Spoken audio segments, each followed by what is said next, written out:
Question of the Week from the Naked Scientists. Hello and welcome to Question of the Week with me, Ricky Nathvani. This week we've been putting our best foot forward to answer this question from James. Hello from Australia. As part of my exercise regime, I climb the stairs in our house. Is it more efficient to take 2 steps at once or take each individual step? Taking 2 steps would require more energy expenditure for that particular movement, but is it more or equal or less taxing than 2 individual steps? And following on, is one tactic better for improving cardiovascular fitness, muscle strength, and so on? Thank you. Who needs a gym membership when you have stairs, right? But which method will require more energy and give you more of a workout? Step forward Dr. Dan Gordon, a physiologist and athlete himself from Anglia Ruskin University. When we climb a flight of stairs, there are a number of key physical hurdles that we have to overcome, including the length and height of a step, and also the idea that there is a delay in the onset of a particular kind of energy when we start moving. So if we take a standard flight of stairs, they have a typical height of about 18 centimetres and the depth is also about 18 centimetres. Additionally, we have an additional cost associated with the lengthening and shortening of the muscles. So if we're going to look at this, we're going to have to make 3 assumptions. The first one is that using every step would have a quicker step rate than taking 2 steps at a time.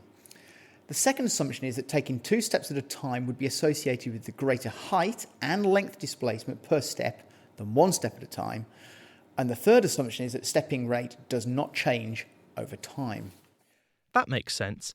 2 at a time is slower, but it involves greater amounts of work to get up the extra height and length. So which one is more efficient? Throw some numbers at me, Dan.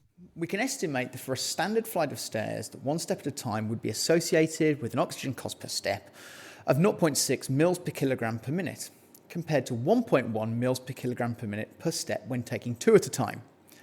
So, taking 2 steps at a time would cost more energy and work your heart harder, despite lower muscle actions. The reason being, these actions have to be more forceful to overcome the increased height.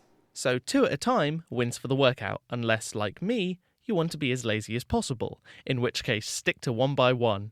But which method is better for James if he wants to build either muscle strength or cardiovascular fitness? Well, this is a bit harder to answer. We've previously assumed that the stepping rate is constant. However, this would not be the case, as we know that body temperature starts to rise, energy stores would start to deplete over time.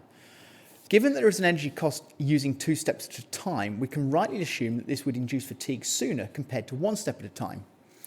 Also, given that when taking 2 at a time, you are stepping more slowly, but using a greater force, and knowing that using high force at low speed is better for building strength, we could apportion 2 steps at a time to being more strength orientated. To develop cardiovascular fitness, however, we need to maintain the exercise for a prolonged period of time without getting too tired, which seems to fit with the 1 step at a time approach. There you go, James. 1 at a time is better for cardio, but 2 by 2 builds strength better. Thanks, Dan, for your help with that one. Next time, we'll be sending out this question from George. When watching a film or documentary, a falling bomb or a missile always has a descending sound or a whistle. Why is this? Does it mean that if the missile fell down a bottomless hole, the sound would go subsonic? Do you have any ideas?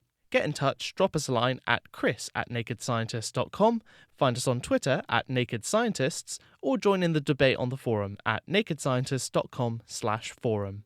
Until next time, goodbye from me and the rest of the Naked Scientists team.